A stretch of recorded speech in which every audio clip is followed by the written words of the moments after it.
So thank you very much, Mr. Speaker. 19 ministers and the Prime Minister, and that's more than half of them, signed off on outrageous relocation costs for a handful of their friends.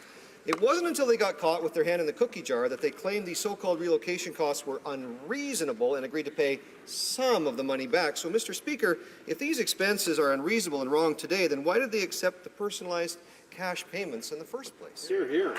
Honourable Government House Leader.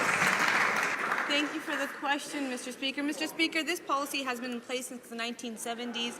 This policy was last updated under the Harper Conservatives in 2008. It was revisited in 2011. They chose to do nothing. What this government recognizes is that more can be done. This government recognizes that we need to review the policy, and that's why our Prime Minister has asked the Secretary of the Treasury Board to review the policy. Thank you, Mr. Speaker. Member for Red Deer Lacombe. Well, Mr. Speaker, it's not good enough that the government House Leader keeps hiding behind the rules, saying that the rules were followed. She's misleading Canadians. The rules clearly state that these expenses are at the discretion of the Minister and the Prime Minister.